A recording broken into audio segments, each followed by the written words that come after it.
महावीरो महाबला ज्ञान गुण भक्ति संगमो श्री हनुमते नमो नमः। जय हनुमान संकट मोचन जय हनुमान। जय हनुमान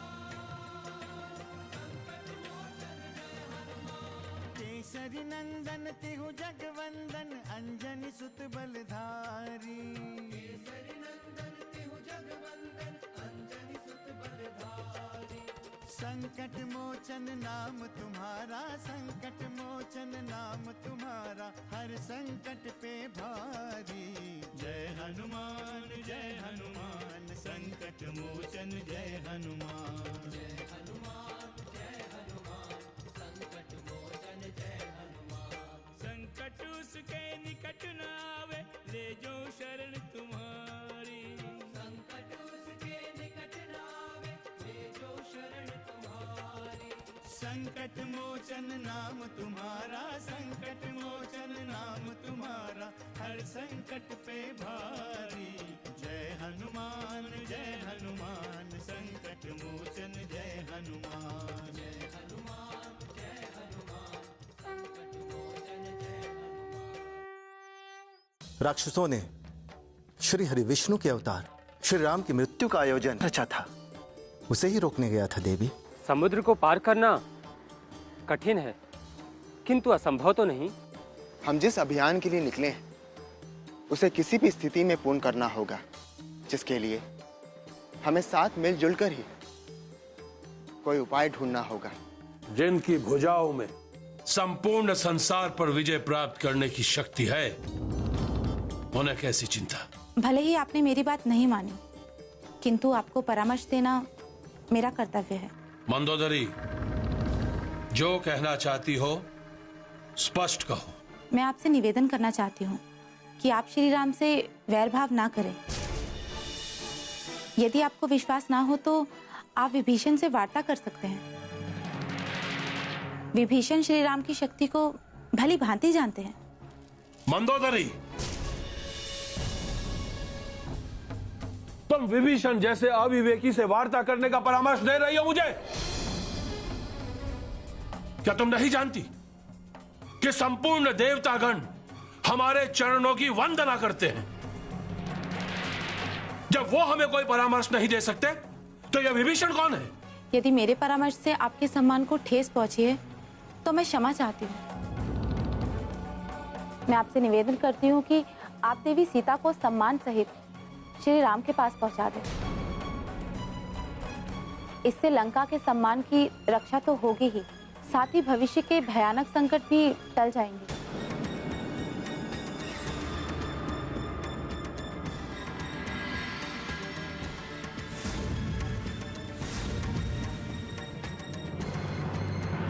किस संकट की बात कर रही हो तुम? क्या वो वनवासी राम और उसकी वानर सेना हमारे लिए संकट का कारण बन सकते हैं?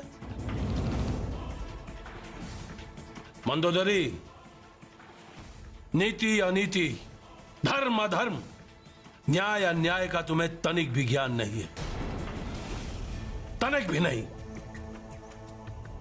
उस राम और उसकी वानर सेना के पास ऐसी कोई शक्ति नहीं है जो वो त्रिलोक जयी दशानन रावण का सामना कर सके। आपको परामर्श देकर मैंने अपना दायित्व पूरा किया है स्वामी। पुनः आप जैसा चाहे वैसा करें।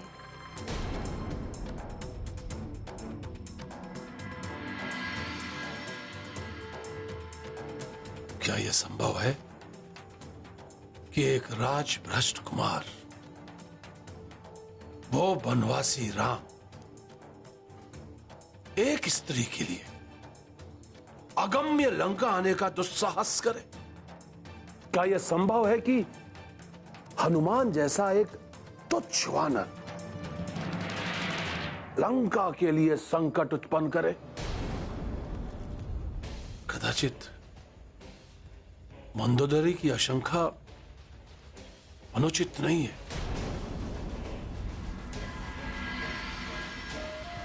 इससे पहले कि वो राम अपनी वानर सेना के साथ लंका आने का प्रयत्न करे, हमें कोई ना कोई उपाय करना होगा, कोई ना कोई उपाय हमें।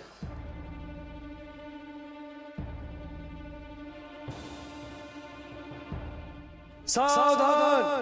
ब्रह्मा के वंशज पुलस्त्य पुत्र विसर्जपुत्र राक्षसपति रावण पधार रहे हैं।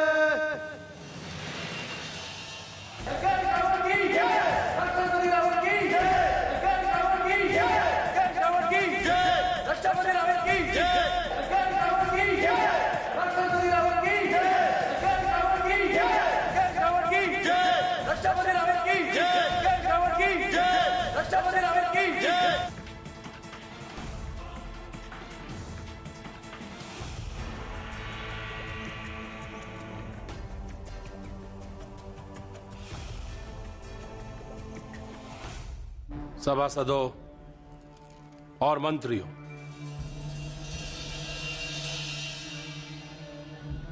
मैंने अपनी परिस्थिति गान करने के लिए यह सभा नहीं बुलवाई है। जैसा कि आप सभी जानते हैं कि संसार में 3 प्रकार के मनुष्य होते हैं: उत्तम, मध्यम और अधम। उत्तम मनुष्य वो होता है जो अपने हितैषियों से परामर्श करके कार्य करता है। जो अपने हितैषियों से परामर्श ना करे और कार्य कर ले, वो मध्यम कहलाता है।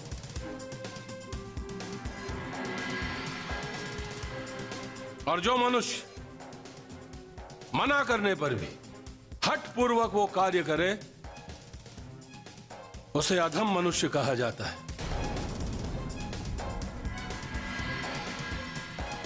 इस लोक सिद्ध नीति को ध्यान में रखते हुए मैंने आप सभी के परामर्श हेतु इस सभा का आयोजन किया है।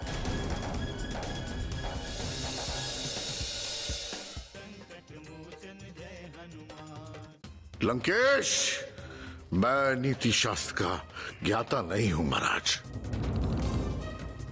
किंतु इतना अवश्य जानता हूं कि जो राजा अपने शुभ चिंतकों से विचार किए बिना कोई कार्य करता है, उसे अवश्य पछताना पड़ता है।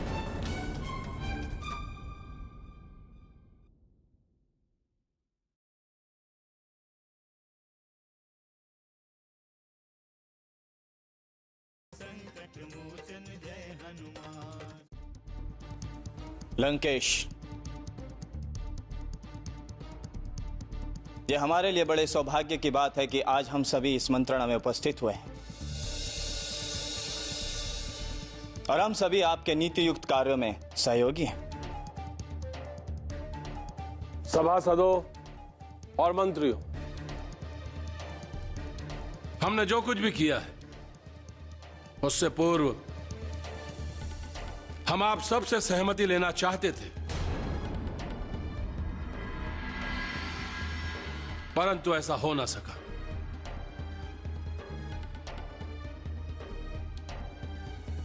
जैसा कि आप सभी जानते हैं कि हमने अपने बैरी राम की भार्या सीता का हरण किया है।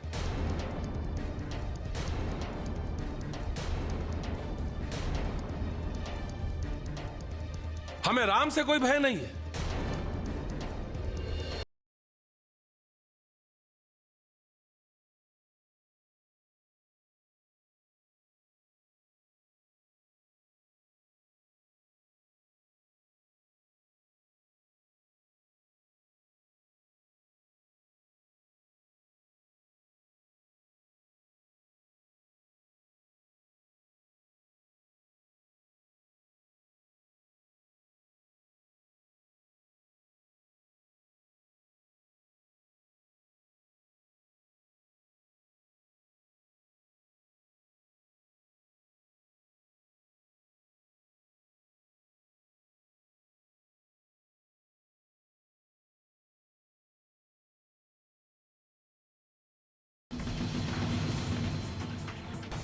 चुनौती देने आ रहा है।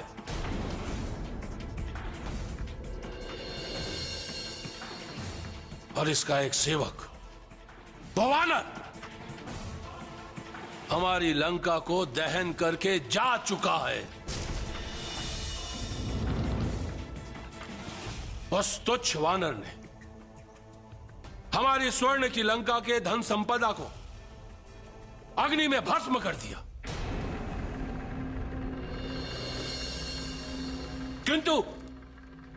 किंतु हमें धन संपदा की चिंता नहीं है।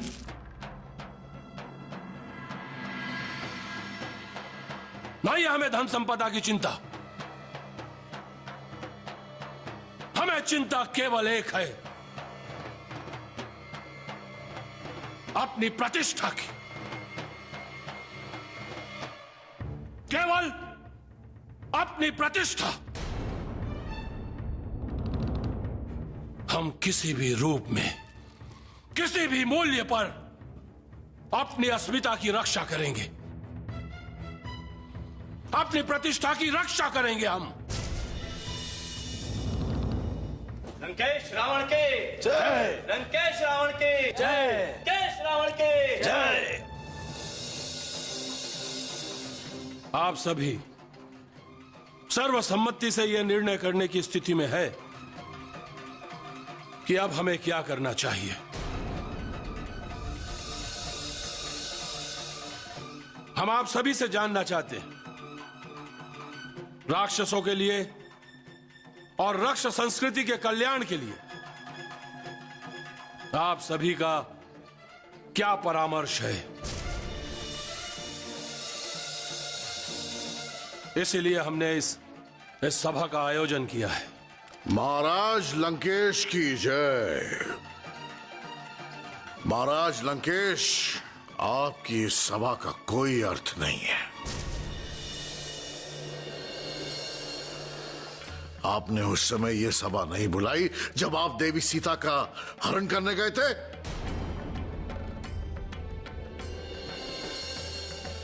उस समय आपने हमसे कोई परामर्श नहीं किया।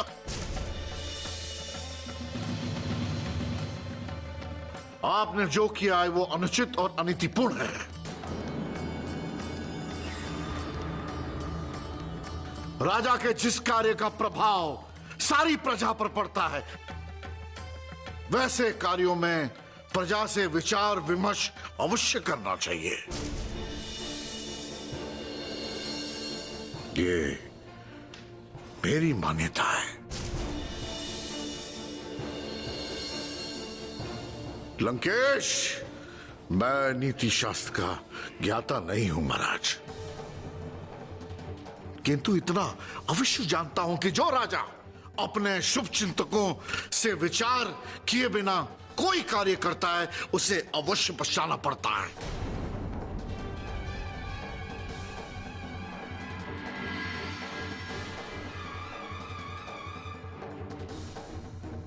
क्षमा करें महाराज, आपने बिना सोचे जो निश्चित कार्य किया है वो निश्चित रूप से अनिश्चित कार्य है।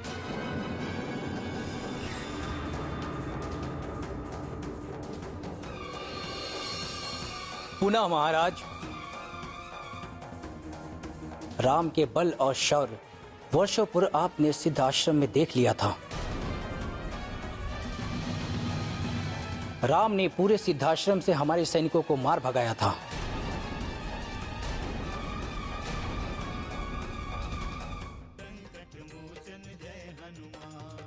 तुम जाओ कुंभकर्ण, जाओ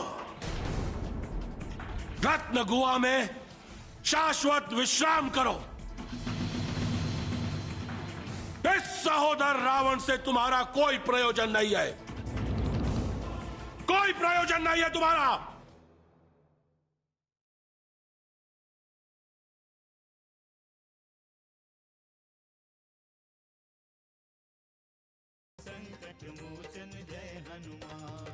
दंडकारण्य में भी राम ने पुनः हमारे सैनिकों का विनाश किया था।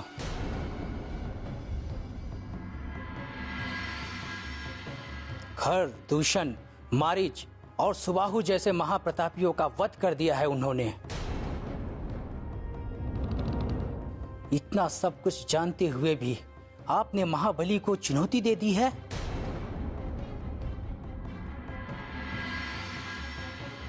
यदि भविष्य में लंका को इसका परिणाम भोगना पड़े तो इसके दोषी आप ही पाए जाएंगे महाराज, आप ही पाए जाएंगे।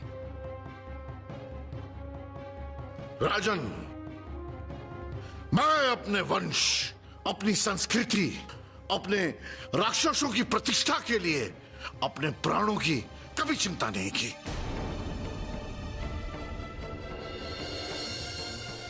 शत्रु चाहे कितने भी बली क्यों नहीं थे, मैंने अपने पराक्रम से उन्हें मार गिराया।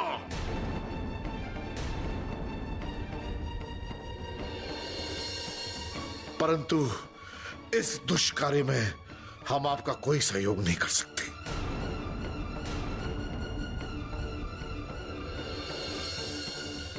मुझे क्षमा करें लंकेश, मैं कुंभकर्ण शत्रु का पक्ष नहीं ले रहा हूं, किंतु आपकी अनिति का अनुमोदन भी नहीं कर सकता लंकेश। कुंभकर्ण,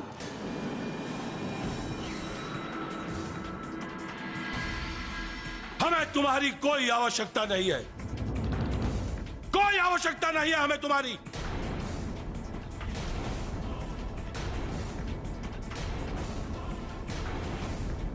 उस वनवासी राम के लिए हम अकेले पर्याप्त हैं।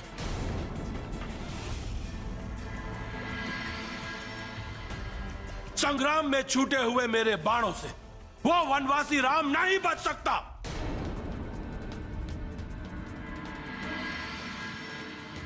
हमारा विशाल परशु उसका अस्तित्व इस संसार से मिटा देगा।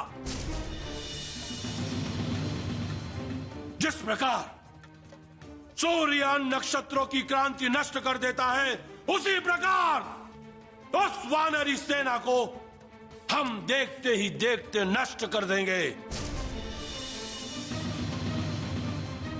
तुम जाओ कुंभकर्ण, जाओ रत्न गुहा में शाश्वत विश्राम करो। इस सहोदर रावण से तुम्हारा कोई प्रयोजन नहीं है, कोई प्रयोजन नहीं है तुम्हारा। ठीक है महाराज, यदि आप यही चाहते हैं तो मैं जा रहा हूं। मेरा प्रणाम स्वीकार करें, चलता हूं।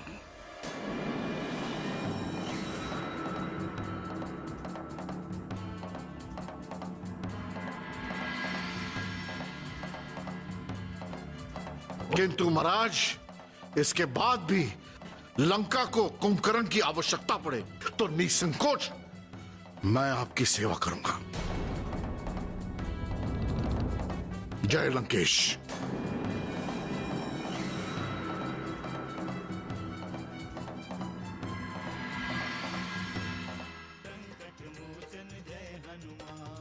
राम और उसके भ्राता के वध के बाद वानरों की सेना लंका की ओर आंख उठाकर भी नहीं देख पाएगी।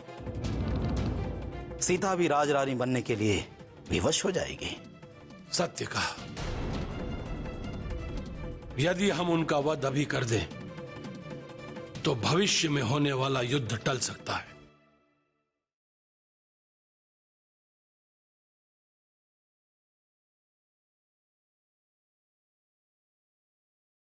संकट मोचन जय हनुमान।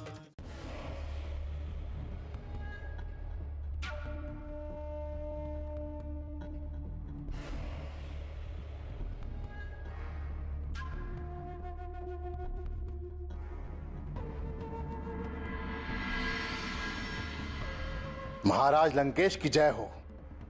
महाराज, आप स्वयं इतने समर्थ हैं कि आपको किसी और की सहायता लेने की आवश्यकता नहीं है। यह तो हमारा सौभाग्य है कि हम आपके साथ हैं। हाँ लंकेश, हमारे पास अत्याधुनिक शस्त्रों से सज्जित सेना है, असंख्य सेना है। हमने अपने पराक्रम से नागों को वश में किया है। अलकापुरी में कुबेर को परास्त किया है। सुरलोक पर विजय प्राप्त की है। यमलोक से देवलोक तक आपके हुंकार से थर्रा उठता है।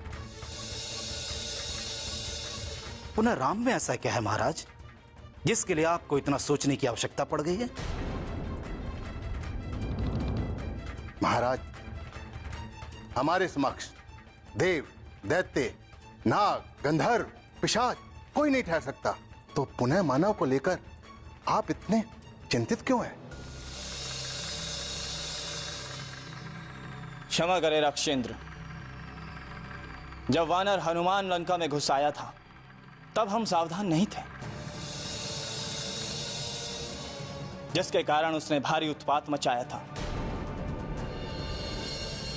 और हम सभी को पीड़ित किया था। किंतु अब हम सावधान हैं और यदि आप हमें आदेश दें तो हम उन दोनों वनवासी कुमारों के सर काटकर आपके चरणों में भेंट कर दें। हाँ महाराज, राम और उसके भ्राता के वध के बाद वानरों की सेना लंका की ओर आंख उठाकर भी नहीं देख पाएगी और राम की मृत्यु का समाचार सुनकर सीता भी राजरानी बनने के लिए विवश हो जाएगी। सत्य कहा। यदि हम उनका वध अभी कर दें तो भविष्य में होने वाला युद्ध टल सकता है और हमारा प्रतिशोध भी पूर्ण हो सकता है।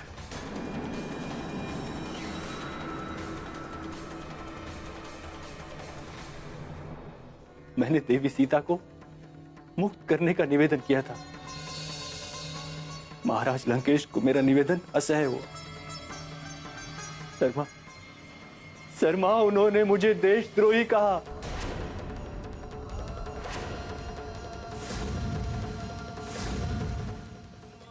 जय हनुमान असुर निकंदन जय हनुमान मारुततुल्य वेगं जितेन्द्रियं बुद्धिमतां वरिष्ठं वातात्मजं वानरयूथमुख्यं श्रीरामदूतं शरणं प्रपद्ये।